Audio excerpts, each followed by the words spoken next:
پورے دین اور اسلام کی بنیاد اطاعت پر ہے.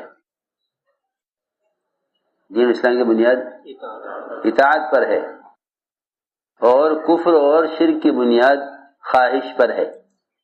کفر کی بنیاد خواہش ہے اور اسلام کی بنیاد اطاعت ہے. اطاعت کا کسے کہتے ہیں؟ اطاعت کہتے ہیں اپنے آپ کو اللہ کے حکم کے تابع کرنا اپنی چاہت اور حالات کے خلاف. چاہت اور حالات کے خلاف. چاہت تو اندر کا تقاضا ہے، حالات باہر کا تقاضا ہے. ان دونوں اعتبار سے، اس لیے کہ اسلام کے دو دشمن ہیں، ایک دشمن باہر ہے، ایک دشمن اندر ہے. ایک دشمن اندر ہے وہ نفس ہے، ایک دشمن باہر ہے. دونوں سے مقابلہ کرنا ہے، دونوں سے مقابلہ کرنا ہے. تو میں نے عرض کیا کہ ان دو دشمنوں کا مقابلہ کرنا ہے، ایک اندر کی چاہتیں اور ایک باہر کی رکاوٹیں.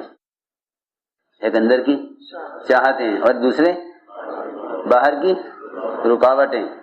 ان دونوں کے خلاف قدم اٹھانا یہ اطاعت ہے.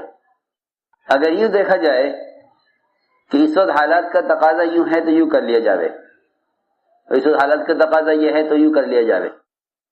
یہ بات سمجھنی چاہیے کہ یہ مزاج دور صحابہ میں منافقین کا تھا. یہ مزاج کس کا تھا؟ بالکل پکی بات ہے، منافقین کا یہ مزاج تھا کہ تم نماز بھی پڑھو، روزہ بھی رکھو، حج بھی کرو اور دین کی محنت بھی کرو، مگر حالات دیکھو. جن کا دین حالات کے تابع ہوتا ہے ان کا دین ناقص ہوتا ہے اور اس کا کوئی نتیجہ نہیں نکلتا. اس کا کوئی نتیجہ نہیں نکلتا، کیونکہ جب کوئی حکم آتا ہے تو اس حکم کے آنے پر حالات دیکھتے ہیں کہ یہ حکم تو آیا ہے مگر یہ حکم ان حالات میں چلے گا یا نہیں چلے گا. یہ مزاج کس کا ہوتا تھا؟ منافقین کا. پکی بات ہے. اللہ تعالیٰ نے قرآن میں منافقین کا حال اسی طرح بیان کیا ہے. وَمِنَ النَّاسِ مَن يَعْبُدُ اللَّهَ عَلَى حَرْفٍ، کہ ایسے بھی لوگ ہیں جو کفر اور اسلام کے بارڈر پر چلتے ہیں. کفر اسلام کے بارڈر، انہوں نے بارڈر پکڑا ہے چلنے کے لیے. چلنے کے لیے کیا پکڑا؟ بارڈر. جی ہاں، حالانکہ احادیث میں تو بارڈر سے بچ کر چلنے کا حکم ہے اور قرآن میں بھی ہے. لا تقربوا مال الیتیم، لا تقربوا الزنا، لا تقربوا، کہ تم دوسروں کے حقوق میں بھی حدود سے بچو اور اللہ کے حقوق میں بھی حد سے دور رہو. لا تقربوا الزنا، لا تقربوا مال الیتیم، کہ حد کے قریب مت جانا. آپ جانتے ہیں کہ اگر ایک ملک کی حد کو کوئی پار کر لے بے خیالی میں، ایسے ہی ٹہلتے ٹہلتے ڈولتے ڈولتے، تو دوسرے ملک والے ان کو گرفتار کر لیتے ہیں، ان کا عذر قبول نہیں کرتے. ان کا عذر قبول نہیں کرتے. وہ لاکھ کے ہیں کہ ہمیں تو خبر نہیں تھی، ہمیں تو معلوم نہیں تھا، ہم تو پہلی بار آئے تھے، ہم تو گھومنے نکلے رات کو، ہم پتہ نہیں چلا حد کہاں ہے. جی ہاں، بہت سے ملکوں میں دوسرے ملک والے جیلیں کاٹ رہے ہیں. کس وجہ سے؟ کہ حد پار کر گئے. یہ سمجھنے کی بات ہے. حد پار کر گئے تو دوسرے ملکوں میں جیلیں کاٹ رہے ہیں بے گناہ کیا؟ حد پار کر گئے. سنو غور سے بات. جب دنیا والوں کی اپنی حدیں قائم کرنے پر، ایک حد سے گزر جانے پر جیل ہو جائے، تو جو اللہ کی حدود کو پار کر جائیں گے ان کی جیل کہ جہنم ان کی جیل ہے. یہ پکی بات ہے کہ حد سے پار ہو گئے. اس کو میں نے عرض کیا کہ اللہ نے حدود قائم کی ہیں. جس طرح بندوں نے اپنی حدود، یہ ہمارا ملک ہے، تمہارا ملک ہے، ہمارا کھیت یہ تمہارا کھیت، حد قائم ہوتی ہے. کھیتوں کے درمیان ڈول بنتی ہے. سنی آ رہی نا بات؟ اسی طرح تو اللہ نے حدود قائم کی ہیں. تو منافقین نے چلنے کے لیے راستہ یہ بنایا تیسرا، ایک تو کفر کا راستہ، ایک اسلام کا راستہ. انہوں نے بنایا ایک درمیان کا راستہ. ہاں، یہ ہے وہ. یہ کون سا راستہ ہے؟ درمیانی راستہ کہ ہم تو درمیان میں چل رہے.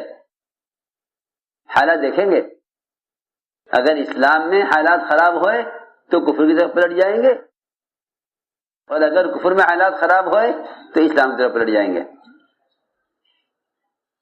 یہ بہروپی ہوتے ہیں. یہ کون ہوتے ہیں؟ ہاں بہروپی ہے. یہ حالات کے تابع ہو کے چلیں گے. اللہ کا ان سے کوئی وعدہ نہیں، نہ ان سے کام لینے کا وعدہ ہے، نہ ان کے لیے وعدے پورا کرنے کا وعدہ ہے، کچھ نہیں. کیونکہ انہوں نے دین کو کھیل بنایا، حالات کو سامنے رکھ کر دین پر چلنے کا فیصلہ کیا. تو اللہ نے قرآن میں ان کا حال بیان کیا. وَمِنَ النَّاسِ مَن يَعْبُدُ اللَّهَ عَلَى حَرْفٍ، کہ ایسے بھی لوگ ہیں جو کفر اسلام کے بارڈر پر چلتے ہیں. إِنْ أَصَابَهُ خَيْرٌ اطْمَأَنَّ بِهِ وَإِنْ أَصَابَتْهُ فِتْنَةٌ انقلب عَلَى وَجْهِهِ خَسِرَ الدُّنْيَا وَالْآخِرَةَ، کہ ان کے لیے دونوں جگہ نقصان ہے، دنیا میں بھی اور آخرت میں بھی. دنیا کا نقصان تو یہ ہے کہ اللہ تعالیٰ نہ ان سے کام لیں گے، نہ انہیں اختیارات دیں گے، اور نہ دنیا میں ان کو برکتیں دیں گے کیونکہ ان کا دین ناقص ہے. اور آخرت کا نقصان اس لیے کہ آخرت میں تو وعدہ کمال دین پر ہے، جزوی دین پر نہیں ہے. اس پر ہے کمال دین پر. تو میں نے ایک بنیادی بات عرض کی ہے کہ دین میں بندے کو کوئی اختیار نہیں ہے. دین میں بندے کو کوئی اختیار نہیں ہے. اپنے اختیار، اپنے حالات اور اپنی چاہت کے اعتبار سے اسلام کے احکام چھانٹ کر اپنے لیے طے کر لے اور باقی کو چھوڑ دے. یہ خواہش کا دین ہے، حکم کا دین نہیں ہے. آپ دیکھیں لوگ کھانا کھانے بیٹھیں تو اپنی مرضی کی چیز لیں، باقی چھوڑ دیں. مجھے یہ کھانا یہ نہیں کھانا ہے. بازار جاویں تو اپنی مطلب کی چیز لیں، باقی چھوڑ دیں. یہ خواہش ہے. حضرت فرماتے تھے کہ دسترخوان پر بہت ساری نعمتیں رکھ کر ایک پیالی میں سرکہ بھی رکھ لے کہ سرکہ کھانا سنت ہے. تو فرماتے تھے سنت جب ہوتا جب اس کے دسترخوان پر سرکے کے علاوہ اور کچھ نہ ہوتا. مثال ہے یہ.